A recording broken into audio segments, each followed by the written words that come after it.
Welcome, my friends, to the Sage of Quay Radio Hour, your home for free and critical thinking, and I'm your host, Mike Williams.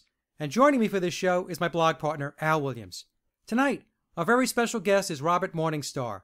Robert is a civilian intelligence analyst and psychotherapist in New York City. He received a degree in psychology from Fordham University. He's an expert in Chinese language, history, and martial arts.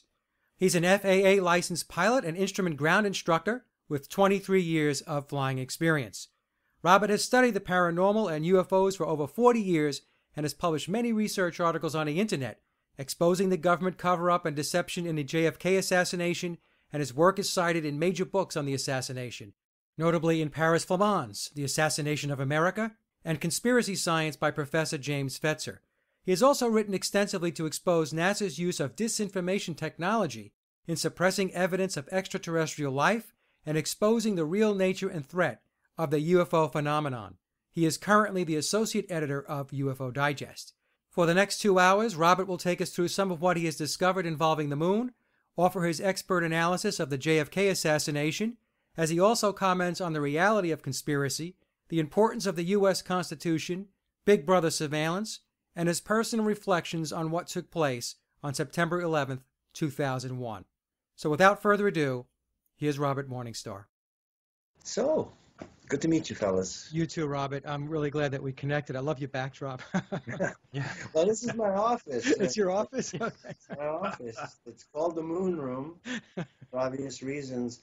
And I just used it recently. Yesterday, we shot a film segment in here because this is Apollo 17 landing site in Taurus Littrow Valley. And before this picture was taken, an incredible thing happened on the deployment of the LEM. I have discovered the most important piece of UFO film ever taken, because it was taken by NASA. It was taken by the astronauts. Unbeknownst to them, it was an automatic onboard camera. Okay. And what the camera captured was, during the deployment of the LEM, that's the separation of the lunar module, the landing module, from the command capsule, the camera was set low, shooting out the window. And, well, right here, here's the LEM. Let me see, what's this? Okay, here's the LEM, right? And so it's covering the whole window. But as the LEM receded like this, you see the sky appeared? Yes. Very slowly, it does this. And right about here at the 12 o'clock position, this UFO appears, a black triangular UFO does this. It tumbles like that. And this is one of the funniest. I mean, there are great discoveries, and there are funny discoveries that are great also. So I see this film, and I'm watching it, and I go, whoa, what was that, you know? I jump out of my skin, literally. And then the LEM separates, and then the astronaut's reflection in the glass goes, whoa! Because you see his spacesuit shake, and then his space helmet goes, bonk. because you see, the camera being low, I picked up the UFO when it was up here at 12 o'clock, and I see the whole thing go down here, but he didn't see it till it was here and disappearing around the side. And his space helmet, I put in the special effects. I see him go like this, and I go bonk. It's really a wonderful piece of video. So we shot an introduction here in the Moon Room, and then I show the video, and it's going to be on the Secret Space Program DVD. So I set it up with my 42-inch monitor, and the small monitors, we have two screens, and when the UFO is passing up across the big screen, I'm pointing out on the bottom of the screen. And it really came out very well. It's very exciting piece of film. The other piece of film, when I sent you a still from it, which is the Moon Racer. You take a look at that, the blue. Yep. Look at that thing. Yep. Yeah. I didn't draw that. George Lucas didn't draw that, but I have a feeling they gave it to Lucas so he could do his X-Wing fighters and whatnot, because that is a little strip, that's one frame. I think I sent you two frames, one on the horizon and one above the horizon. Right. Yeah. Okay. Those two sequential frames of a strip of film that was doctored. And the reason I know it was doctored is that I can see the splice mark. And the wonderful story about this little piece of film is that it's a time capsule from some honest NASA technician way back 40 years ago, 42, 45 years ago. A NASA technician was told, doctor this film, cut that UFO out, don't let the people see it. And this man, I can feel it. I can feel it. He was a loyal, truth-telling American, a scientist, and to be told to doctor a piece of film is a criminal act. That's an official government document. Right. So being told to cut this film, it's a crime. And the guy, to preserve himself, to save his life, to keep his job, feed his family, whatever, he had to conform. But he conformed in his own way. And he said, yeah, I'll do it. But what he did is he left 3.25 frames of the film where the craft is plainly visible against the sky. Because this is a stealth craft. When I picked this thing up in the film, racing across the moon, it looked like an icicle moving over ice. That's the way I would describe it. Or the other thing that came to mind was Wonder Woman's airplane. Yeah. Yeah, well, she flew a glass airplane, so that the background would come through it, and so it was semi-stealth. Well, that's what I thought. Wow, what is that? Wonder Woman's airplane on the moon. And then it broke through, but what caught my eye was the jump in the film. Yeah. And so I stopped it, and it's really tedious work to go frame by frame to find the frame. But when I saw the splice frame, which is marked, okay, you have two frames of film, right? Frame 1, frame 2, they're joined here. There's a black border. If you razor blade across that black border and join it, the film just continues and jumps. Nothing's obvious. But what he did was he left this much of the top frame, and he gouged the cut. It's almost like a signature. I take that carve that he put. It's not a straight cut. It's like a jagged hand. So I took it to be his signature, and I looked at it and I said, man, this guy he did risk his life. Yeah. He risked his life to let this out. And so I captured the frame with half the wing below the horizon, the body of the craft above, the whole craft out of the horizon. I have the two more frames. The third frame is amazing because when the craft actually enters orbit and is in the blackness of space, these three lights come on, space stations waiting, like guide lights or beacons, lighthouses. And those are going to be contained in the Secret Space Program video that we're working on. So these beacons, Robert, were on the moon? They're space stations in space. Okay. I have found, I have one photograph taken by Apollo 17 that shows 6 space stations of different designs maneuvering over towers on the far side of the moon. And these towers are, honestly, my estimate is that the Big Ben on the moon, it's 100 miles high. That photograph that I sent you, it's a segment. It's a very small piece of a giant moon photo that's showing about 1/8 of the moon. And this thing stands out on top. So that object that you're looking at, Big Ben on the moon, is 365 miles away from the camera. That's 365 miles away. That's 365 miles away from the camera that took. Holy smokes. The camera was on the spacecraft shooting automatically. It's called the Apollo metric mapping camera. So it was. Wow. And the astronauts may not even have seen it, because these were automatic. I mean, they saw a lot, and they're forbidden to speak about them. But I found 2 pictures of towers, and only recently I thought that the second picture I found was this same tower, Big Ben on the moon. But I realized I've been doing a lot of plotting and charting and navigation, and I thought that these 2 were the same towers, but they're not. They're almost identical, but they are separated, let me see, about 5 degrees of longitude separate the two towers. They're about the same height and they're about the same latitude. So this is where I feel that what I've discovered, and this is not the only two. There's a huge number of them. What I feel that I've discovered is a power matrix that is feeding these spacecraft energy using what we call Tesla technology.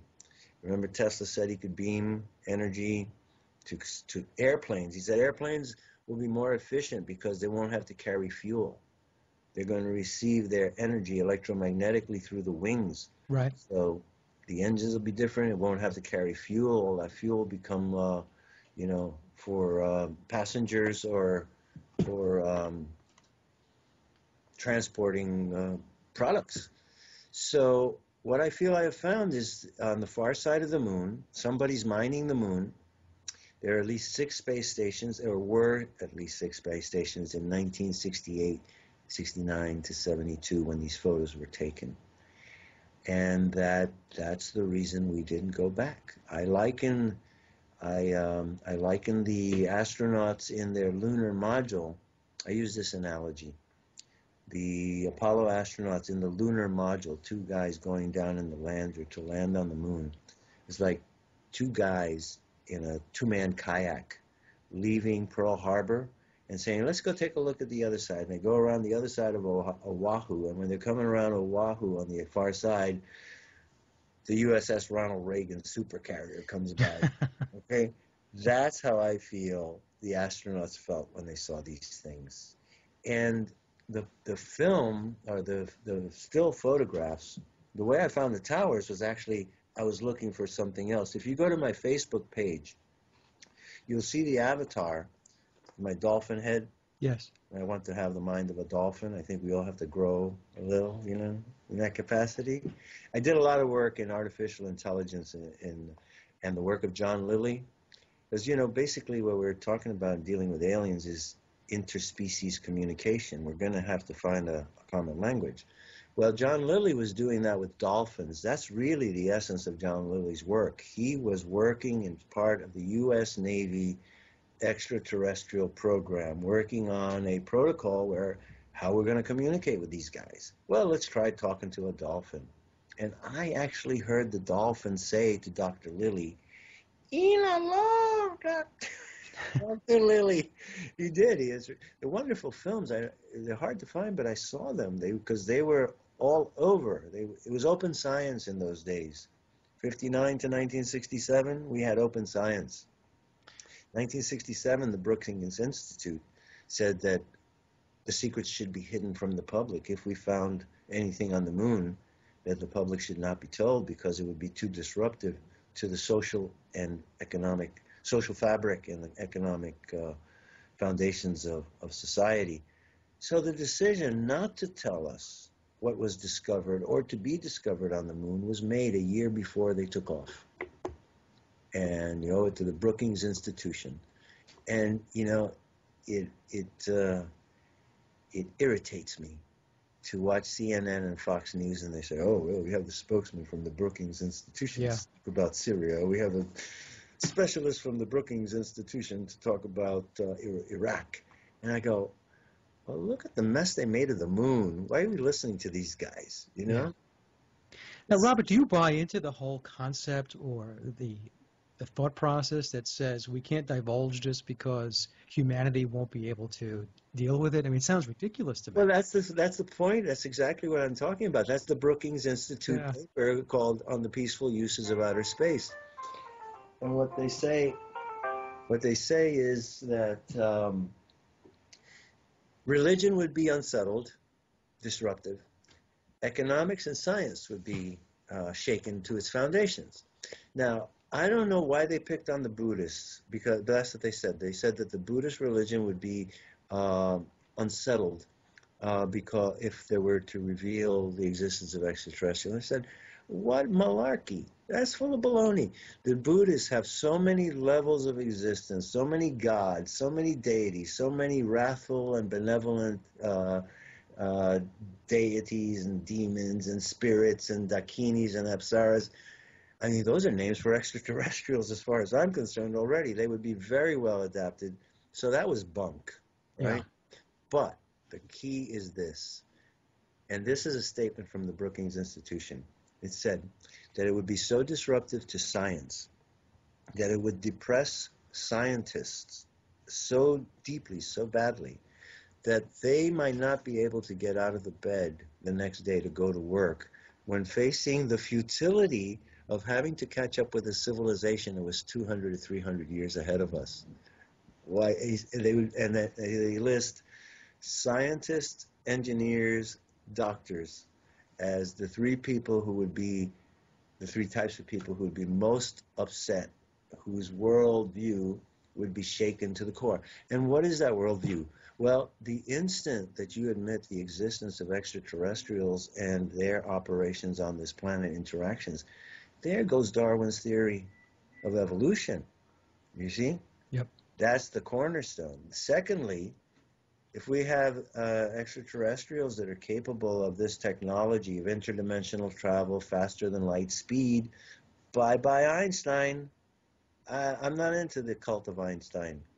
I call Albert Einstein the traffic cop of the 4D universe. The traffic cop of the 4D universe with his guns, like, you can't go faster than the speed of light. And this is the point. Einstein lied. Einstein hid the real secrets in his equation. And I have flabbergasted some of the top physicists in the country because I asked him this question. I said, Einstein said that we cannot travel faster than the speed of light. But Professor, don't you consider it a non sequitur and a fallacy for him to say that when his equation says E equals mc squared? How can you have a value of c squared if you can't go faster than c? What's their response? It's a very time for a break. They stiffen up. No, this is one of the top physicists. You see him on television all the time. He's one of the top physicists in the world, and he goes, "What? we have never found any exception to Einstein's theory of relativity." And I said, "That's not the question that I asked you. I asked you whether or not it is a fallacy and a non sequitur for him to say that we cannot travel faster than the speed of light and for him to have a value of c squared in his equation." And then he said, "We have not found any exceptions to Einstein's theory of relativity." There you go. End of story. I said, okay, that's fine. You see? Well, the real problem is that their entire control mechanism, the entire apparatus comes apart. Exactly. Well, it's a whole there. See, Buckminster Fuller invented a molecule or hypothesized a molecule called the carcerand. And the word comes from the Spanish word cárcel. Fue a la cárcel. He's in jail, right? So the carcerand is this molecule that Buckminster Fuller envisioned that would trap another molecule inside it. And then you could take that and use it as a delivery system to put that molecule in something else. Well, I believe that modern scientists have created a matrix around themselves in which they are in the carcerand themselves. And as a result, they have imprisoned themselves in a molecular matrix of reality and are not allowed to go outside the carcerand into that realm of hyperdimensional physics, as Richard Hoagland and a few more pioneering researchers have labeled it. Are you familiar, Robert, with the Thunderbolt Project and the Electric Universe? Oh, yeah. The Electric Universe is something that I adhere to. And since you brought up electricity, there's a remarkable theory about the formation of the craters of the moon that has to do with electric arcing. Have you seen that?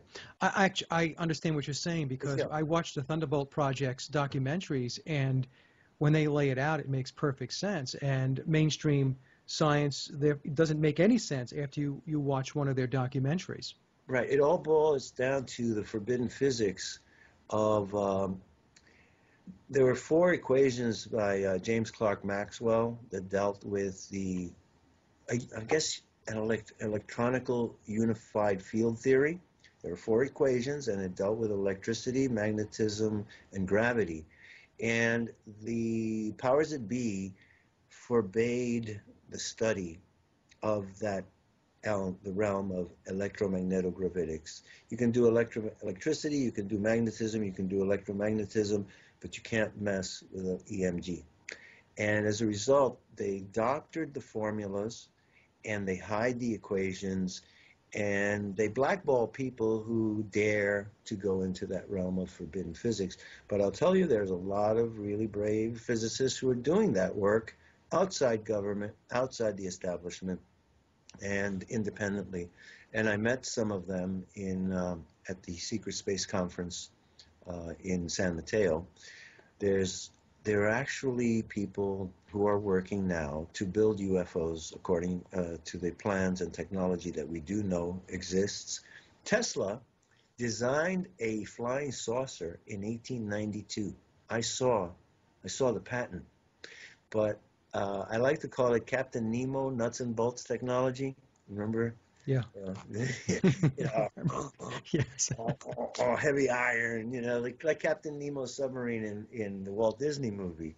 So I refer to that. So Tesla was working with Captain Nemo nuts and bolts technology, and what he did was he designed a flying saucer that was made out of triangular wedges, right? Triangular wedges, pie plate, and the pie plates would meet and join on top and on the bottom.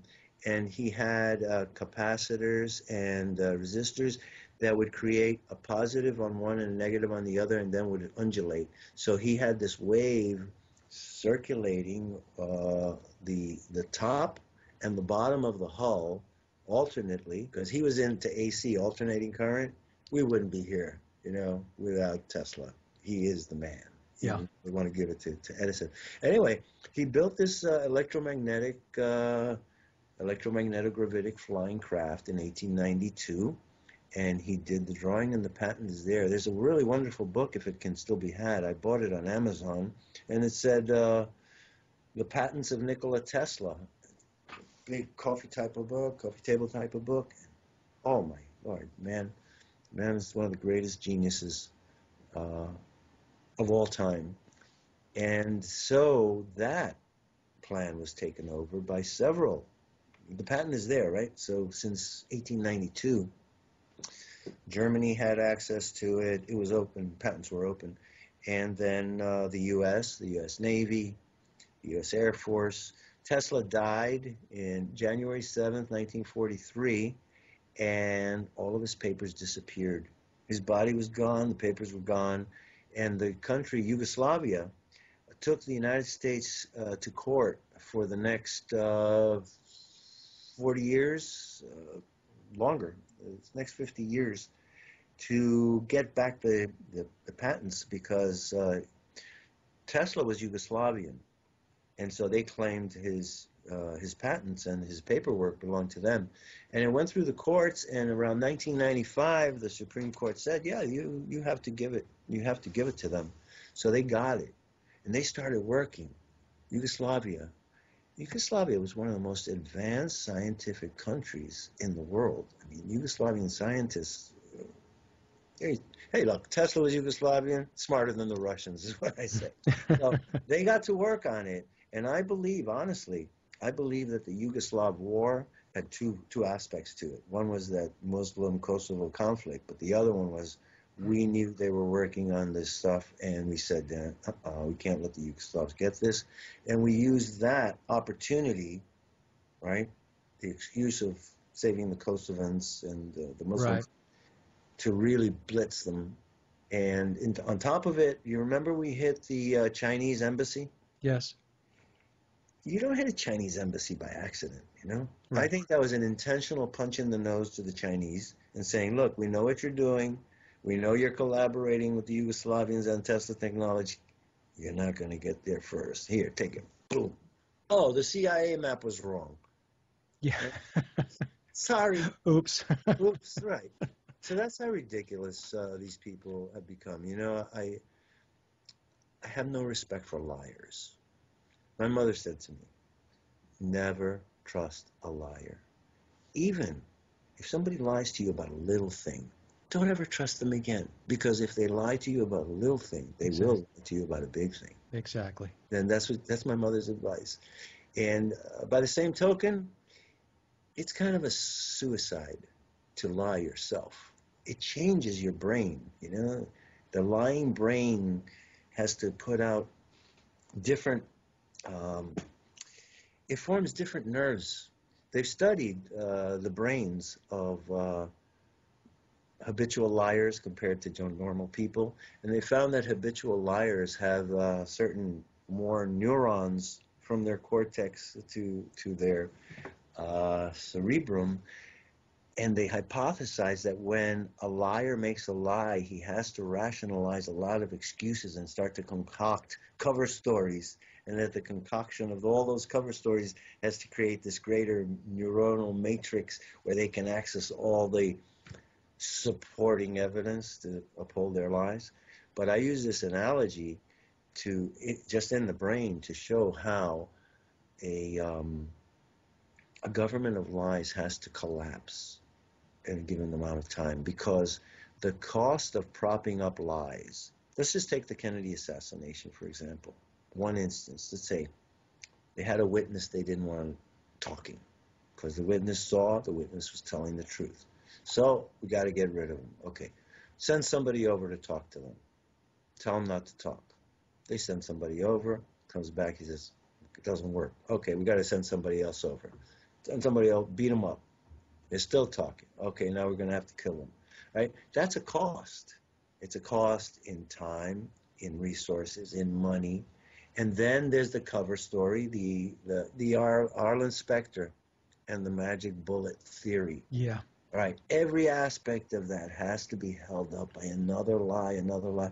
Eventually it becomes like a house of cards that's only teetering, balanced on its own edge, and then the weight of it grows so great, it just has to collapse.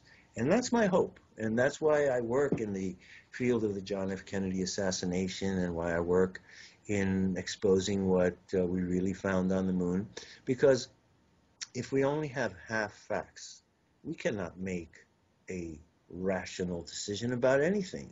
If we are, see, it's like mines. When you're seeking truth, you're like going through a minefield, and the minefield is pits of dislogic, mines of disinformation, and you have to extract, and by comparing, contrasting, collating, overlapping, overlaying, you get to the truth. You know, if you take 3 circles or 2 circles and you overlay them, you get this thing called the vesica, that shape where they, all right. If you have all this information, I like to overlay it. And then where that crosses over, that's what I consider truth, you see? Where they're correlated. Yes. A witness testimony goes with a certain picture, goes with a certain timeline. Then I believe that is true, no matter what the government says. For example, Tippit was shot. Officer Tippit, the Kennedy assassination, Yep. He was shot like 1:10. Oswald was already in the theater. So they had to change all the timelines to force true this story that Oswald shot Tippit. Did I mention that Tippit is the model in the JFK assassination photographs? That's another thing. I discovered 3 things. I had heard that, and I'm trying to think now that I hear it from you. Well, we've never I think spoken, but you probably read it from me. I probably read it from you. Yep. I made, you know, when you're in the process of investigation, research, there's a certain kind of inspiration, and things, nature, God starts to conspire with you and starts to drop things in your lap, you know. And this, what I'm going to tell you, is so amazing that it was hard for anybody to believe.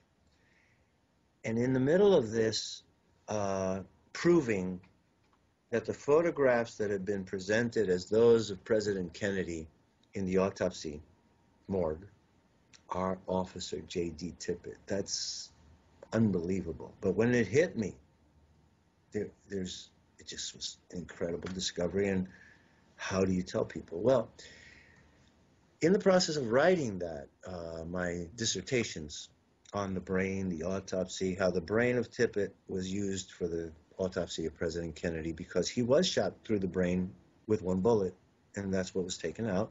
So they take that brain, they give it to the autopsy. They said, oh, this victim was shot once through the brain. He died of a single gunshot wound to the head. Okay? That is true.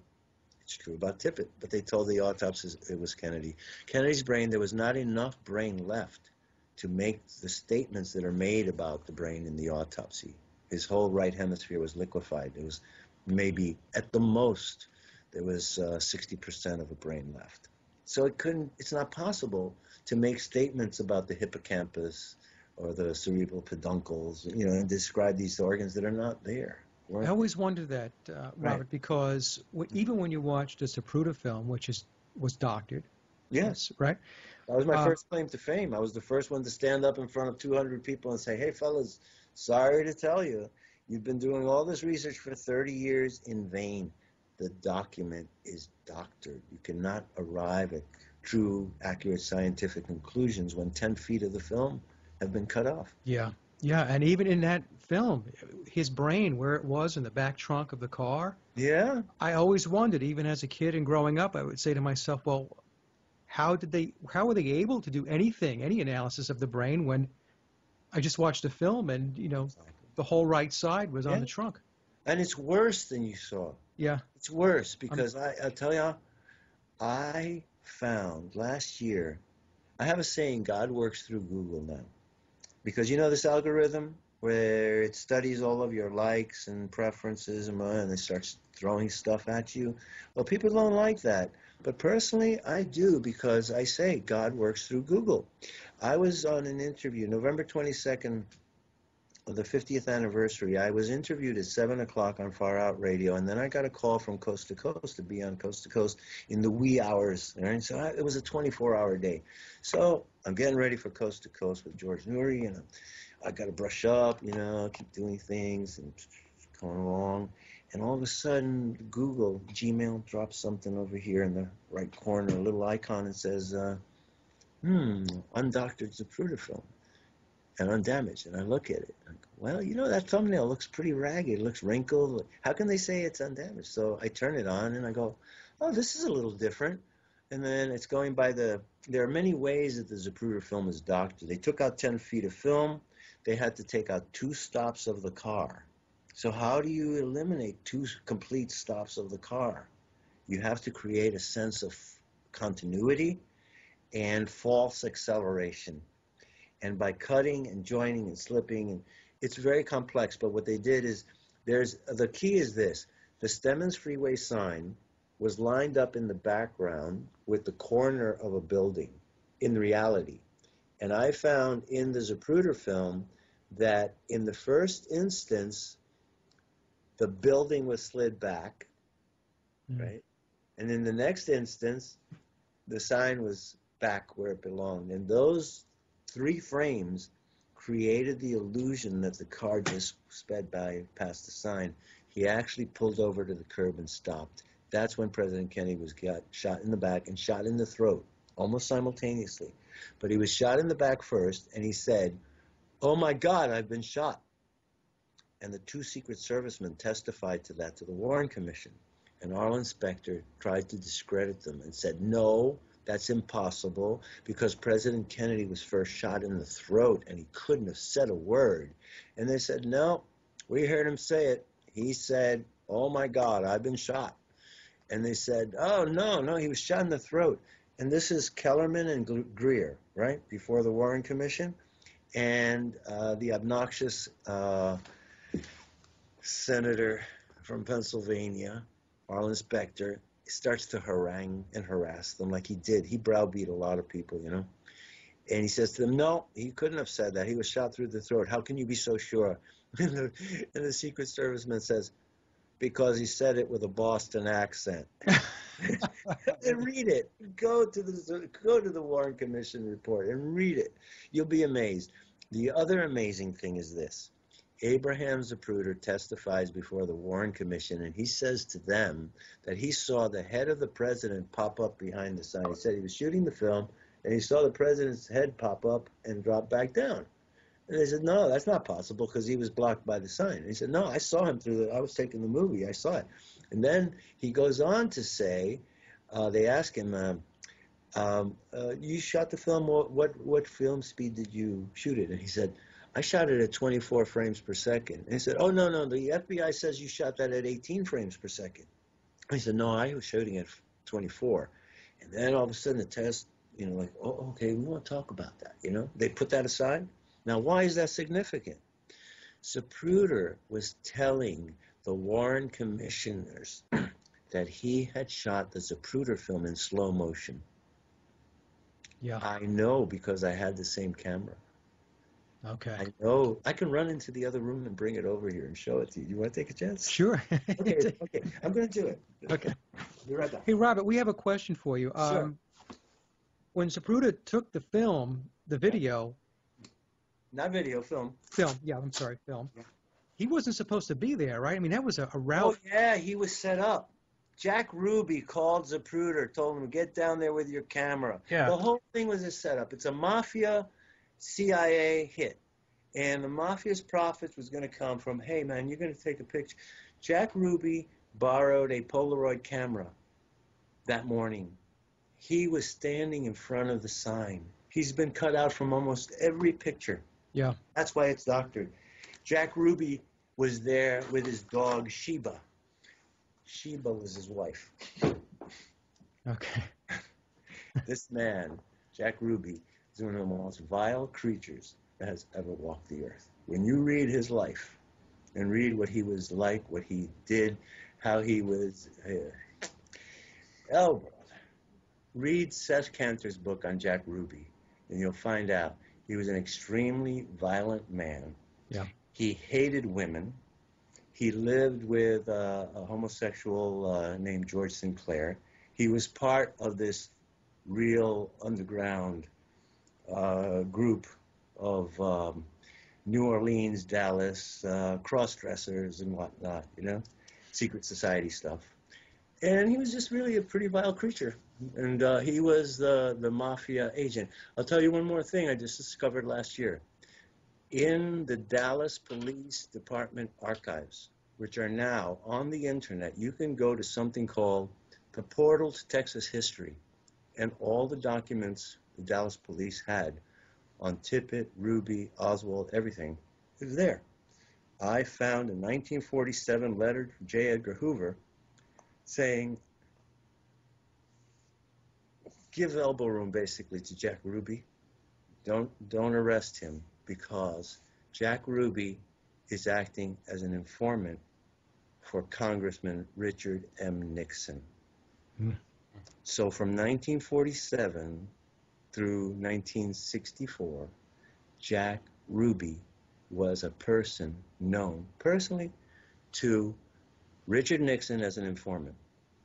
During the 1950s, Jack Ruby and Thomas Eli Davis were running guns to Castro.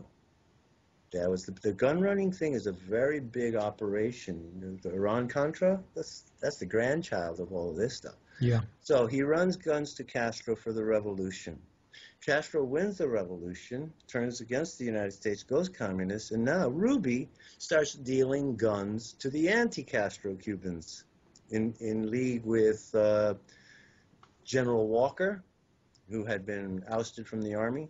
General Walker's men were stealing the arms from Fort Hood, transferring them over to Jack Ruby. Ruby was selling them, splitting the money with General Walker, and that was the funding for the Minutemen.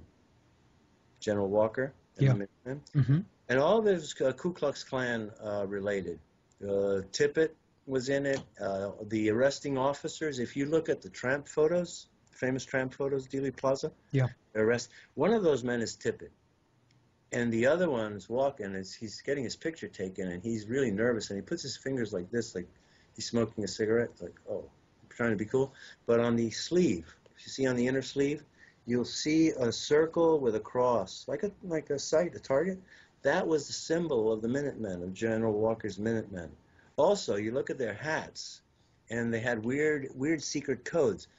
In a regular cop, policeman's hat or officer's hat, the silver band is in front, right? You have, let's say, an officer's cap. The shield on top, the logo of the eagle. Right. You have a black, and then you have a silver if you're an officer, or a gold if you're a higher rank. These cops would tip each other off. They would take the silver band and put it across the back of the head. And that was a signal to each other, along with the patch, that they were good old boys and members of the Minutemen and the Ku Klux Klan. Okay. So that's a big part of it. So here's the camera that I was referring to. This is what Zapruder had in his hand. You hear this? Can you hear that? Yes. That's 18 frames per second. Can you hear this? Yes. That's slow motion.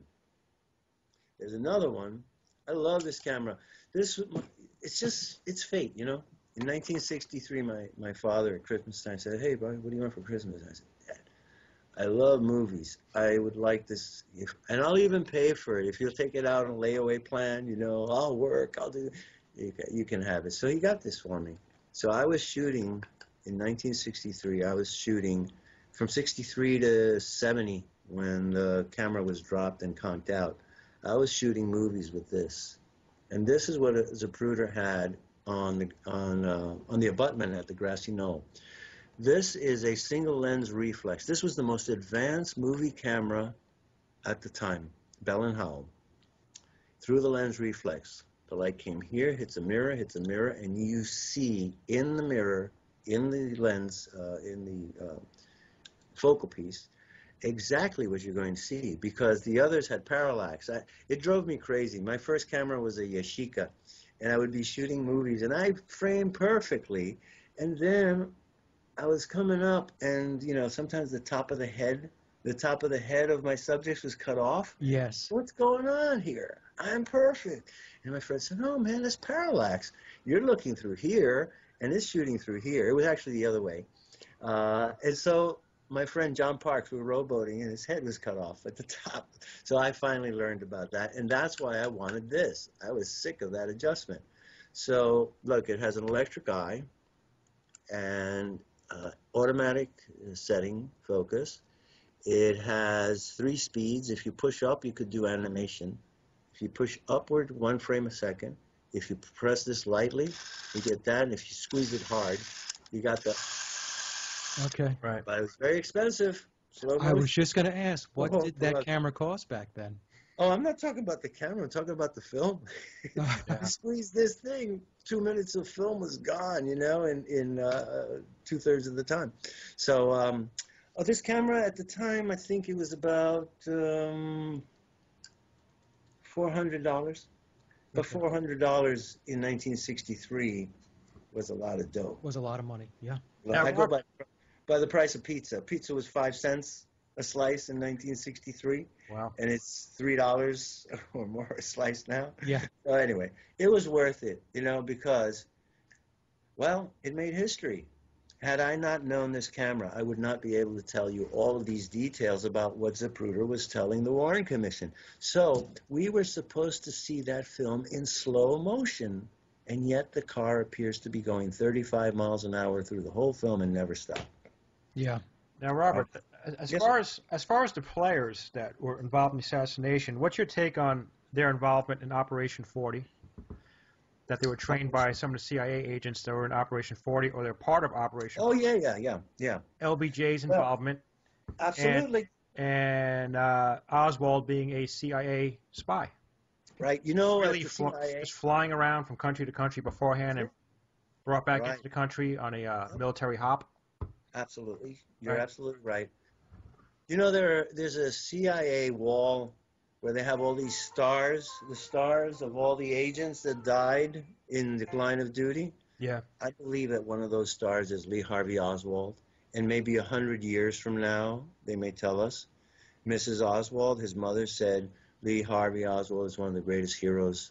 My son was a hero, and someday the nation will learn of it. Yes, he was. He was a very intelligent man. extremely intelligent, so much so that he picked up Russian, in a very short amount of time. He went there on a mission to infiltrate Russia and send back information. He got a job in a Minsk radio factory. Then they arranged a marriage for him to Maria Prusakova, whose uncle, she was an orphan, her uncle raised her, and he was a colonel in the GRU. That was kind of like the equivalent to the military FBI. Yeah. And there's the KGB. KGB is like CIA, and the GRU was like the FBI. And a man who had defected, renounced his citizenship, tried to commit suicide in Russia, changes his mind, goes to the embassy, says, hey, I want to go back home. I want my passport back. I have a wife. And at a time where the United States was not allowing this kind of emigration, Yeah, they just boom, rubber stamp, instant wife, him. And so he's brought back. He lands in Atlanta, where he's met by a doctor named Dr. Andrew Davidson. He had a giant trunk with him. The trunk stayed in Atlanta. He shows up in Dallas. His brother, Robert, picks him up. And Robert's biography, he wrote a book about it. And at least 3 times in the book, he gives hint that he didn't think that this guy was his brother. Mm. He says that he went to the airport to pick up Lee. When I saw him, I could hardly recognize him. Yeah, I've heard that. He was short.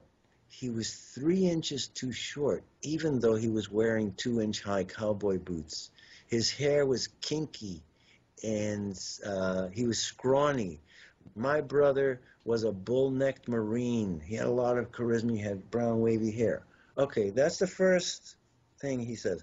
Then he says that at the Thanksgiving dinner of 1962, he introduced Lee to his family. The mother was there, Robert was there, and the half-brother. A lot of people don't know this. There was an older brother named John Pick, who was the half-brother of Lee Harvey Oswald and Robert Lee Oswald, the younger brothers. It had never been told to anyone that the mother had been married before, and they were always the Oswalds.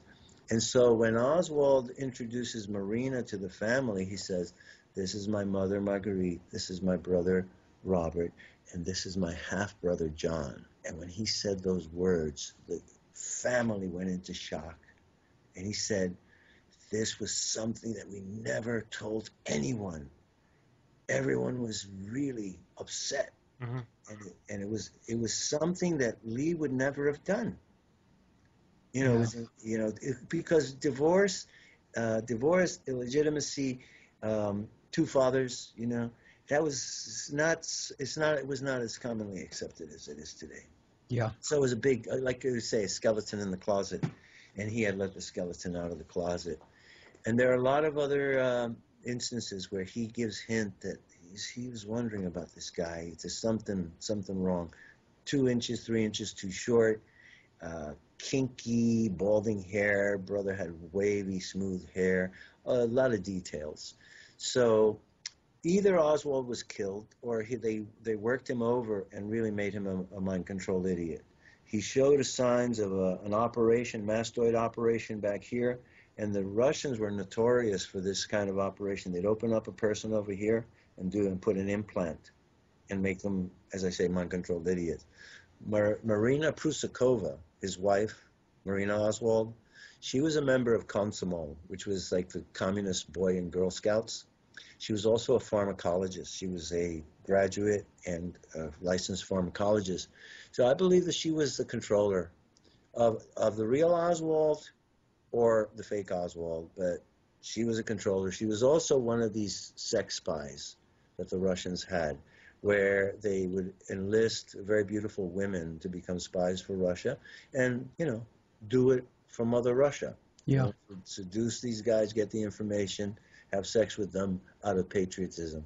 She's that type, and she's very fishy. And she had sex with everybody.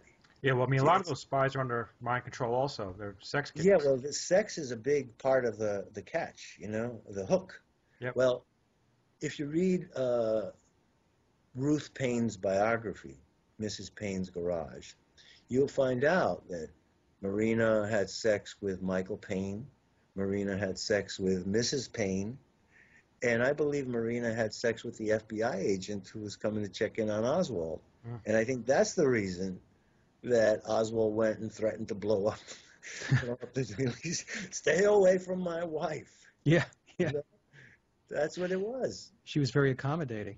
She was. Well, you see, we don't understand, but the Russians had been taken over by such an amoral philosophy that you don't know, Americans don't realize yet the degree to which sexual experimentation was such a big part of Russian indoctrination.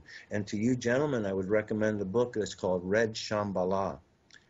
Write it down. Most important book I've read in the last 20 years to understand the mentality of subversion and seduction that the Soviets were engaged in.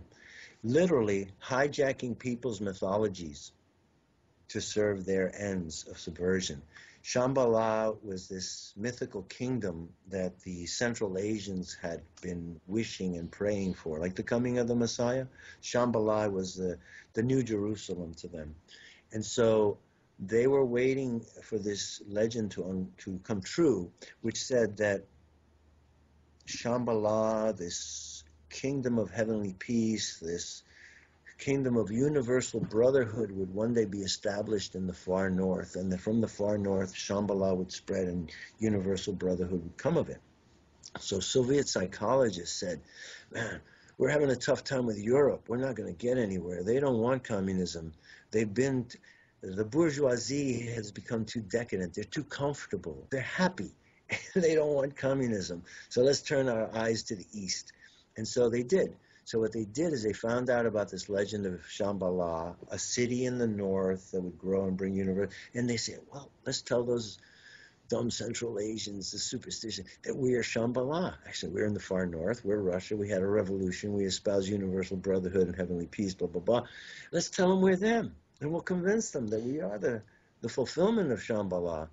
Well, it worked. And they went, they got Tibetan communists, they got Mongolian communists, Kazakhstan, Kyrgyzstan, Turkmenistan, all of those Central Asian republics became Soviet republics as a result of the hijacking of the myth. And I feel that the same is being done to us. Our myths are being hijacked. And Obama did it.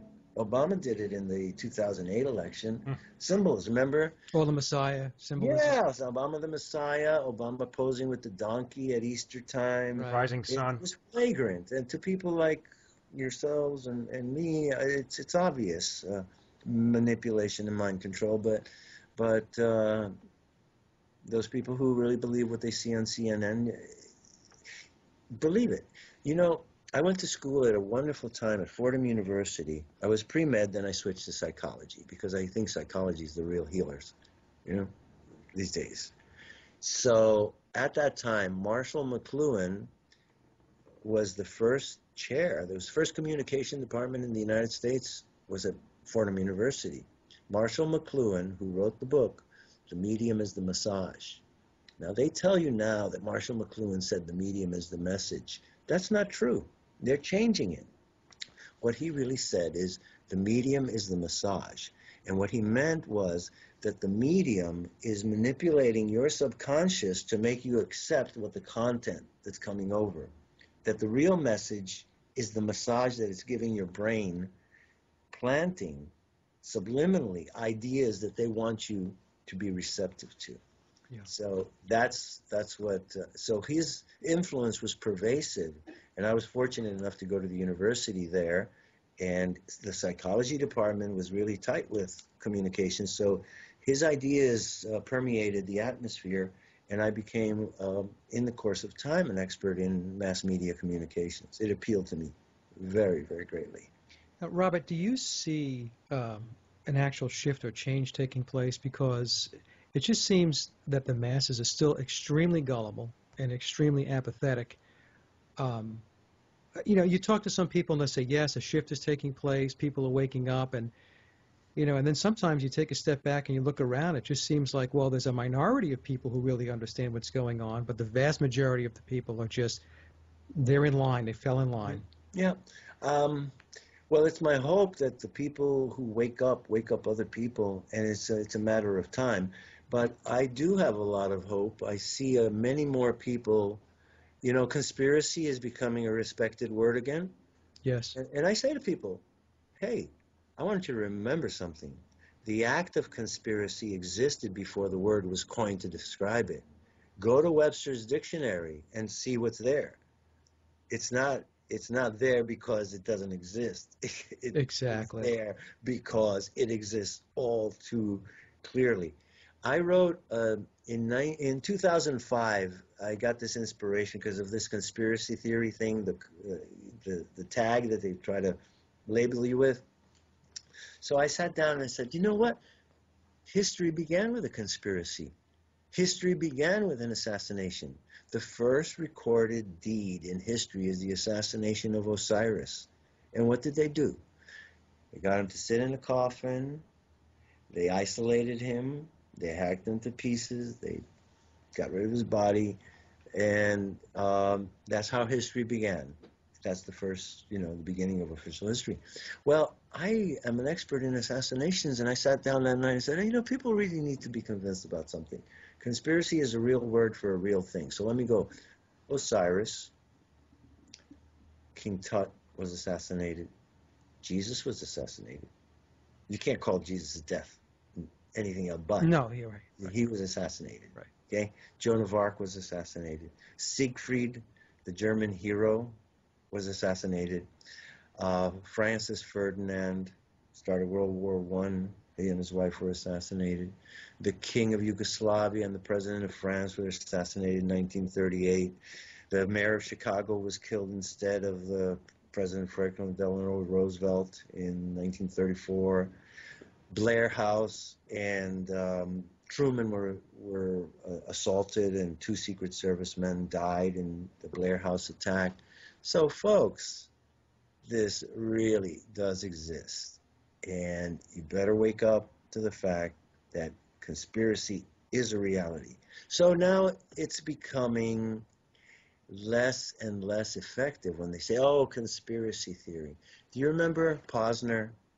Yes. Darrell Posner wrote the worst book in the history of the JFK assassination called Case Closed. And he coined this term, JFK buffs, to ridicule us. And he kept using it, JFK buffs. Oh, you JFK buffs. You know what happened when the people call me JFK buffs? I say, yes, I'd rather be a JFK buff than a Warren Commission buffoon. That ends it. You see? That ends it right there. And so you asked me about Oswald. I'd like to recommend a book to you called A Certain Arrogance. And this was written by my friend, my late colleague, Professor George Michael Evica, E-V-I-C-A. Okay? I owe him a great debt.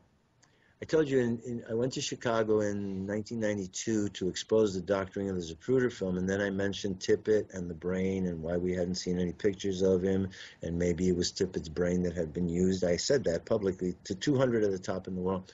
There's a lot of laughter and ridicule at that moment when I said that. Ha ha! But, as I said, God's on my side. The man who was the master of ceremonies at the microphone was Professor George Michael Evica, University of Hartford. And he said to them, wait a second, don't laugh. Not so fast. I've gone down to Dallas, and I've investigated Tippit. And I have found out that Tippit bore such a close resemblance to President Kennedy that his friends on the police department used to call him Jack and JFK. And then there was utter silence in the place. And I was uplifted. I said, I am on the right track. I left that conference, and a man came up to me and he said, Mr. Morningstar, my name's Dan DuPont. I live in North Hollywood, and I have Tippit's autopsy report. I heard what you said, and I think you're onto something. I'm gonna give it to you. I said, you have Tippit's autopsy report? He said, yes. I said, how did you do that? He said, a Canadian reporter named Gary Muir went to Dallas in 1964 to investigate the assassination, and he investigated Tippit, and he got Tippit's autopsy report from the medical examiner. I have it. So I'm going to send it to you. He sends it to me.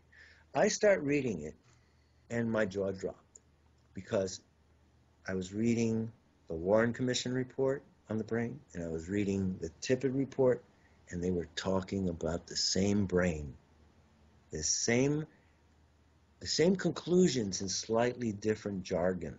Then I go through the rest of the autopsy, and I start seeing, oh my God, they're talking about the Tippit body.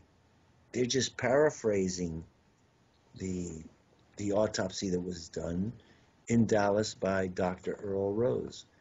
Here's another significant thing. We all know that about the fight over the body. The Secret Service stole the body. Yes. It should never have left Texas, according to Texas law. But they fought, and Earl Rose, the coroner, was one of the people fighting till 2 o'clock, 1:30, 2 o'clock, 2:15. That's when they took off. Tippit picked up on the street around 1:30 in the afternoon. An ambulance shows up out of nowhere. 5 minutes after Tippit's shot, an ambulance shows up out of nowhere, a time when there's no cell phones and no 911 or anything like that. They take him, he disappears for an hour. They don't know where the body is. At 2:30, he was pronounced DOA, dead on arrival, at Methodist Hospital.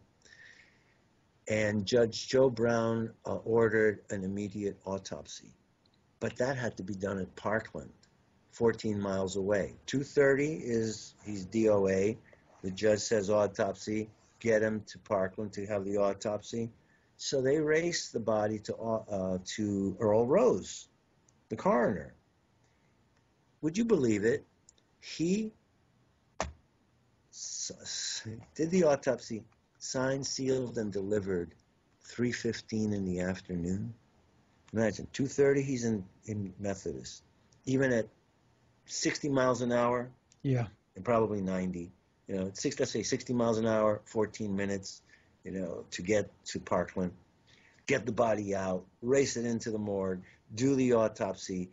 My estimate of the time they got the body into the morgue for the autopsy would be 2:55, and in 20 minutes he's finished the whole thing. Yeah. Because he had to pack them in ice and send them off to Walter Reed. Right. That's what's happened, Vince. Right. That's what's happened. And this story, it's nothing new. You read it in Shakespeare. Measure for measure. What's really troubling, though, Robert, is the depth of the coup is staggering. It is. It's staggering. It's That was my next question. I mean, the real players behind it, Robert. What's your take on Well, you said it before. That was dark occultist families who Yeah. basically usurped the government at that point. It was a public coup. And it was also a public ritual. And do you personally believe those same families are behind, they hijacked the space program, the military, and they're the real ones who are hiding the technology and keeping it from the masses? You're right on everything. Let me start at the top. Lyndon Johnson. Lyndon Johnson was on his way to jail. And the vote on his impeachment was coming down November 22nd, 1963. At 2 o'clock in the afternoon, the Senate committee that had been investigating Johnson was going to recommend his impeachment, and he knew it.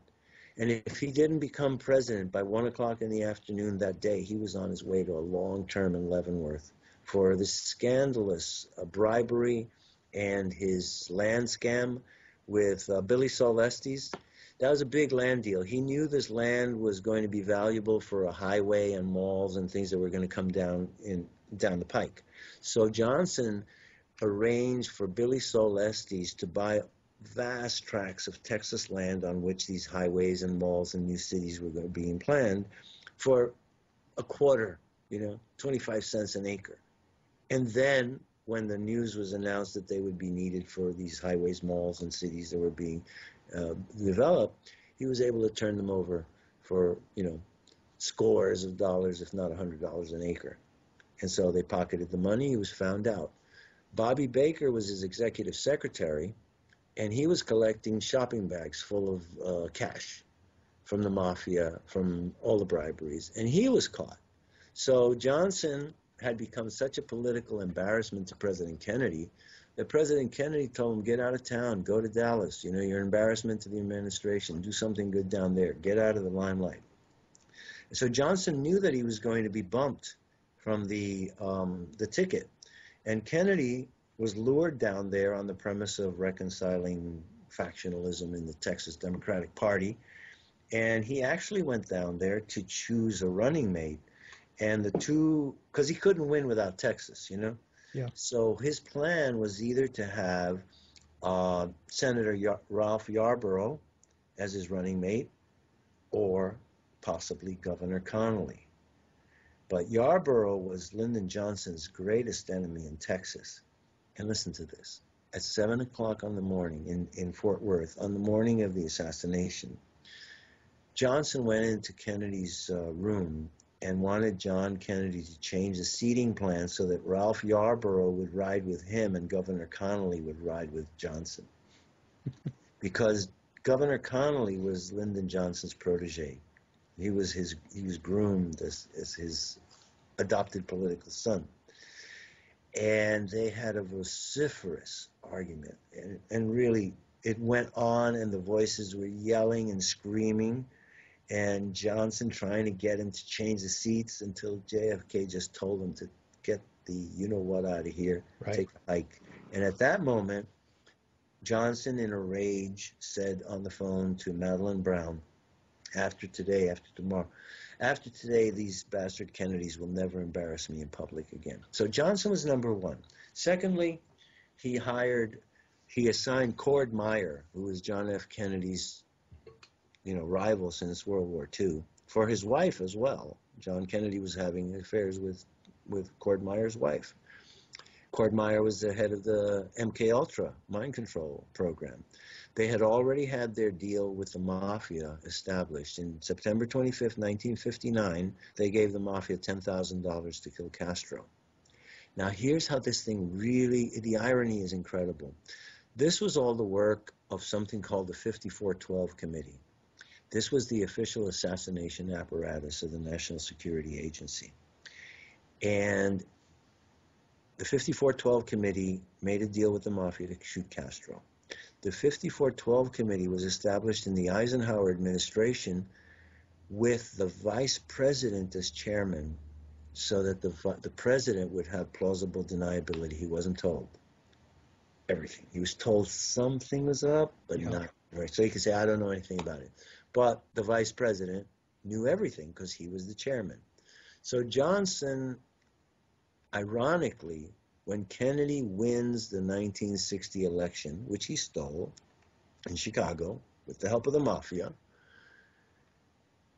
Lyndon Johnson became chairman of the 5412 Committee.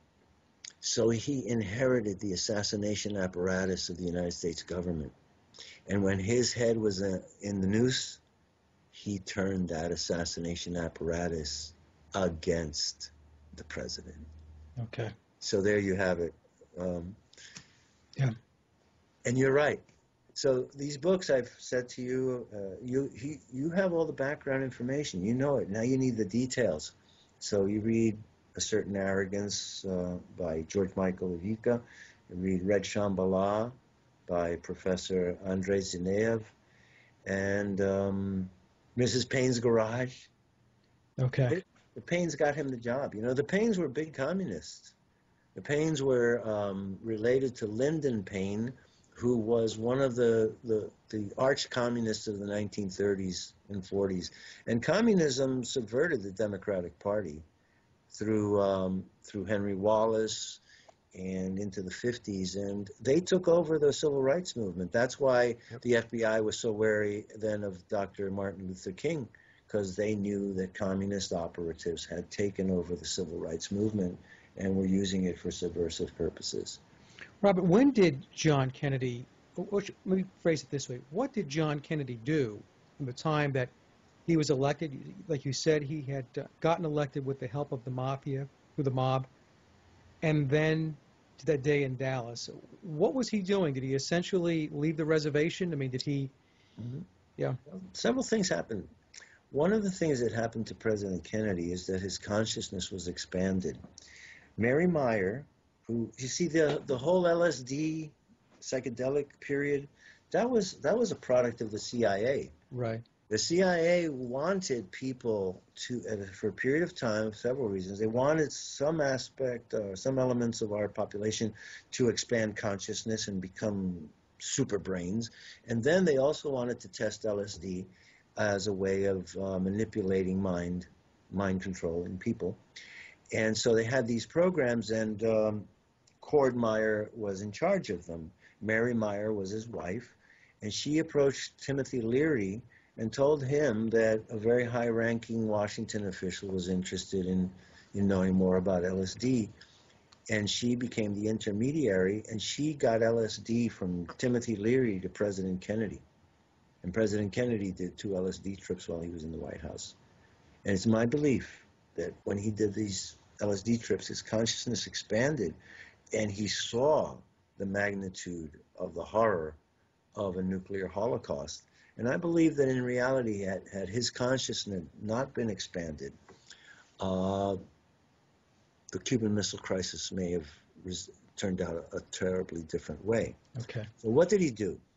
He was changing everything. That brush with nuclear annihilation radically altered his mind, his soul, and he took on a mission to see that this not occur by accident, because World War I actually occurred by accident, and John Kennedy knew this. The Guns of August, a book by Barbara Tuchman, shows how the miscalculations of all the world leaders led to the horror of World War I, and through the alliances. They didn't know that it was going to, domino theory, when you have alliances, one trips another, and that's how it happened. He didn't want that to happen.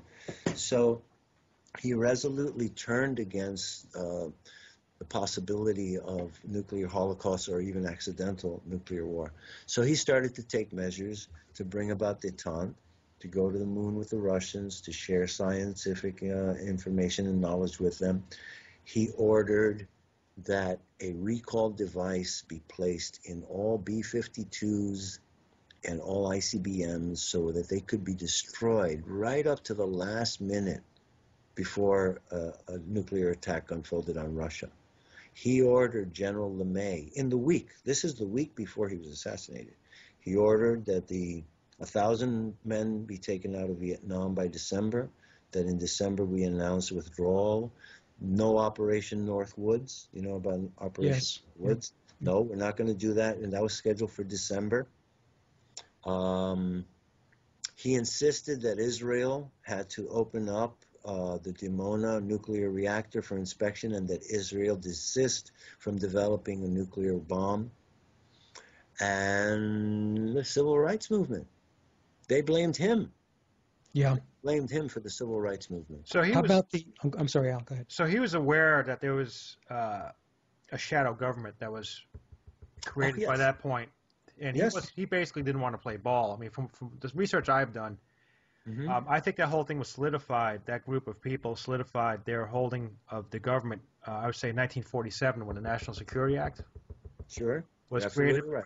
I mean, they were involved in that before that with Russia and everything else, and World War II and funding of Hitler, and people know about that. But from the research I've done, and I'm not as research as you with Kennedy in particular, but I mean, it's obvious to me that he knew that there was a shadow government of foreign families that have come in who are trying to call the shots, and all the alphabet agencies at that point had a black side to them, a dark side that wasn't accountable, and he wasn't going to go for that. And I even think that faction of the government, the shadow government, were the ones that probably came up with Operation Northwoods for all the false flag events and everything else. And because even not the last speech, but the famous speech he gave where he basically called them out. I don't have the whole thing memorized, but it's a famous speech. I forgot where it was recorded, but I mean, do you agree with that? That he knew about that? That was Yes, I brewing, do. or they already had a little bit of a hold, and they were trying to go for The broke? Kennedys, not through the Kennedy clan, but through the Fitzgeralds. Right. The Fitzgeralds are the old High Kings of Ireland. But he Yeah. was bucking the And system a little bit. this Yeah. bloodline flowed in Kennedy and it flows in Ronald Reagan. Yeah. So both of them were related to this whole occult family history. Yes, the Bushes were involved. George H. Bush was in Dealey Plaza. We now have several pictures of him there. George H. Bush also wrote a letter pointing the finger at somebody else, a Republican, Roger Parrott. You know, he wrote a letter to the FBI pointing to Roger Parrott as the guy who had been talking about assassination. Interestingly, George Bush of the CIA and a man with an amazing name that I've never forgotten since the moment I've read it, Sheffield Edwards. Okay, there's an FBI memo that says that George Bush of the CIA and Sheffield Edwards of the NSA had debriefed the anti-Castro Cuban community about the assassination to see how they felt about it, and they said that they were very saddened. The anti-Castro Cubans were very saddened because they had signals and signs of hope for improvement of relations with Cuba. That's another thing that Kennedy was doing. He had gotten back. Everybody hears about the Bay of Pigs and the fiasco. Few people realize that Kennedy got back all those prisoners and that he addressed the Cuban community in the Orange Bowl on November 18th.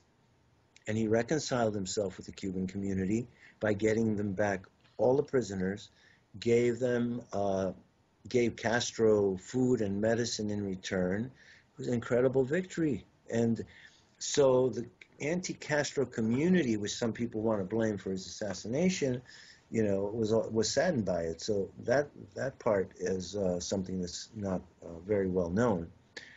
And as a matter of fact, here's another very important fact. Another part that led me to the discovery of the Tippit angle. President Kennedy was supposed to have a motorcade in Miami, but they knew about the assassination attempt that was intended to be in Miami. Remember, North Woods is in Florida, and Yes. So he figured out that if they wanted Operation Northwoods to blow a bomb and blame it on Castro in December, they knew that something was up against him. So if he had been assassinated in Miami on November 18th instead of Dallas on November 22nd, the likelihood that they could pin the tail on the donkey on Castro would have been greater. So what they did is Secret Service said, no, we can't take a motorcade. We're going to take a helicopter. And that was a big change in plans. So President Kennedy came into the Rose Bowl riding on a helicopter, and he took off in a helicopter. He knew the plots were on. Everyone says, oh, he was prescient. You know, he had a premonition 2 weeks before his assassination. He said, you know, if they really wanted to get rid of me, they'd just get somebody on a high office building with a rifle, telescopic rifle. He didn't say that 2 weeks before. He said that the morning he was landing in Dallas to his chief of staff, Dave Powers. If you read the books on Kennedy, like Richard Reeves and William Manchester is really an interesting book. But he says to him, that morning, he said, you know, if anybody wanted to get rid of me, they'd just get somebody with a telescopic rifle in a high office building. And then he turned to Jackie and he said, okay, be careful now. We're really in nut country now. Wow. He knew. You know, he was Daniel going into the lion's den. And that thing about the Secret Service guys being pulled off the tail, it was he who ordered it. He ordered it because he didn't want a Secret Service guy to take a bullet for him. You know, he's a great man. You know what always troubled me, Robert, was Jack Kennedy aware of the rerouting of the motorcade? I mean, was he aware of? No, I doubt. You know what? They make a lot of stories about the motorcade and the access to the highway and that the entrance to the Stemmons freeways was locked. But there's a film taken there where it shows the guy panned right down and you see where they raced off. it was easier access. It was just as easy to get onto the Stemmons from the main road than from Elm Street. But there was another important reason for choosing that site. It had to be done in Dealey Plaza because this was a Freemason ritual sacrifice, and President Kennedy represented Hiram Abiff and his assassination by the three craftsmen. And it happened. This is the other part. We're talking about these dynasties. Right. Well, there's the Protestant dynastic families, and the Kennedy were the Catholics, right? So what's significant about November 22nd? November 22nd, 1963 was the 50th anniversary of the Federal Reserve, the Jekyll Island thing and the passing of that. November 22nd, 1963 was also the 100th anniversary of the Battle of Chattanooga in the Civil War, which occurred a couple of months after Gettysburg. That is really, it was one of the, after Gettysburg, the Battle of Chattanooga lasted 3 days, and it was a slaughter. Mm-hmm. And that was when the Confederacy really went down the pike then. Okay. The South will rise again. I was a child in New Orleans and in Florida, and I'd see the billboards and the Ku Klux Klan guys, and I had a run-in with a Ku Klux Klanman at the age of 5 years old. That I'll come back one day and I'll tell you about my encounter with the Ku Klux Klan. At the age of 5, he caught me playing with my little black friend. You know, I had a little friend. We're both 5 kids, toddlers, living in a farm in New Orleans, and we're playing with little rocks, dropping them on crayfish in a pool.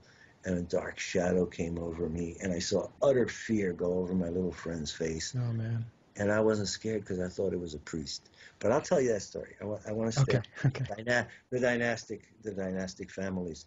So November 22nd, 1963 was the 656th anniversary of the burning of Jacques de Molay and the killing of the Templars by the Catholic Church.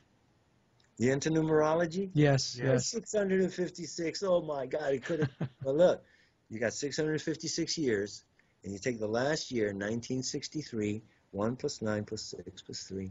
Yeah. And you have your 10. They had to hurry it up. Now, Robert Kennedy, what day was he killed? June 6th, 1968. That 666 number is all over the place. I talked about the assassination of Osiris, right? I came across a book called Echoes of the Ancient Sky, and it says, Osiris was killed when Mars was in Scorpio. That's astronomically, a date. On the day and the night that President Kennedy was killed, there was a conjunction of Mars and Venus in the constellation Scorpio. So all of this arcana, all of these arcane things, the god of assassination, Scorpio, looming over Dealey Plaza, the god of war, Mars, in conjunction with Venus. Who could have known these things in 1963? Only somebody in NASA could have had the details about these astrological associations. So they killed President Kennedy on the exact astrological date on which Osiris was killed to begin the new era of human history. He was killed on the anniversary of the killing of the Templars. He was killed on the anniversary of the Battle of Chattanooga. He was killed on the anniversary of the formation of the Federal Reserve. Yeah, I was going to say, because Jacques de Molay, he was the last Grand Master of the Templars. Yes, sir. Yep. So you're absolutely right. So he was a biggie. Yep, and this is a revenge killing, revenge against the Catholic Church. And it goes on. We're still in it. And I'm really happy to know that you fellas are really up on it and that we're all awake. Yeah. Our eyes have been open. Well, we try. We're not as sleepy. And let's not be fooled again. It's a learning process. It certainly is. It keeps going, which is what's really... And being awake can be lonely sometimes. You know what? You just said it. The only depression, the first time in my life that I ever fell into depression was when I discovered the doctoring of the Zapruder film. Yeah. And the weight of that knowledge, the solitude, my God, I can't tell you how I felt. And I said, how can I possibly bear this? It changed everything until I made up my mind. hey man, this has been laid on my lap. I really have to do it no matter what it takes and no matter how dangerous. I can't live with this alone. And so that's why I started to speak publicly and started to say what I found. And I'd like to thank Gary Null, Dr. Gary Null. He's a very famous investigator, radio announcer, producer. He was one of the first people to be told. And he honored me by coming to my house and sitting there for 3 hours as I disassembled the Zapruder film on a 27-inch monitor with a frame-by-frame video recorder, the most advanced stuff at the time. I just lucked out that I had it. And he sat there for 3 hours, flabbergasted.